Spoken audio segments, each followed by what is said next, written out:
Okay, let's take a little bit of time to focus in on a couple of items that I think would be helpful to isolate here in this etude. We're going to focus right now on some of the rhythmic and timing elements of the piece that I think could be challenging for some. Let's start with measure 16 and 17. Here we have what can often happen be a problem spot is people changing from a triplet-based rhythm to a duple-based rhythm from one measure to the next. Getting that accuracy can be sometimes a challenge. So what I would recommend is spending some time with both measures isolated by themselves, making sure that they're very strong on their own without shifting gears from triplet to duple, and then later on string that together. So I'm going to set a quarter note for this section and run it through a couple times for each of those measures and then string them together.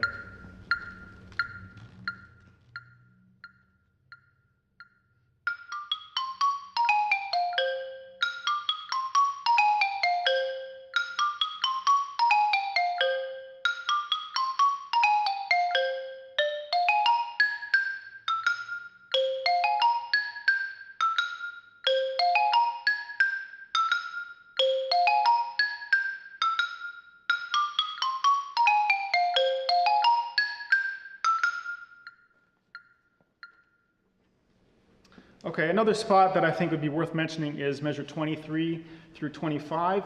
Here we have an accelerando happening into a fast tempo of 160. So we have to move from 96 to 60 to 160. What I'd surely want you to do first is make sure that you feel really strong about where that 160 arrival point is. Spending some time with that first measure of quickly will give you a sense of where you're going to end up. And before you try that accelerando and get it to the right landing place, I think you'll have a better chance of doing that if you know exactly where 160 feels like before you jump into it. So let's start with 96 tempo. I've already done my practice with 116. I think I know where that is. So I'm going to start at 96 before I start at 23 here. So that's my quarter note. I'm going to turn it off.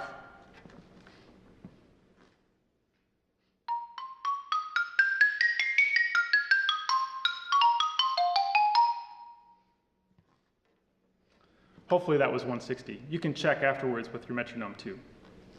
The last thing in this section that I want to cover is measure 30 through 32. This is an interesting illusion that occurs with these measures in that the 7/8 measure and then the 8th rest in the next measure kind of causes some problems with the sense of the pulse. What you might get interpreted is hearing the first measure of that passage in 4/4 time, and then the and of 1 of the next measure feels like a downbeat. I'm going to play it the wrong way so you can kind of get a sense of what I'm talking about.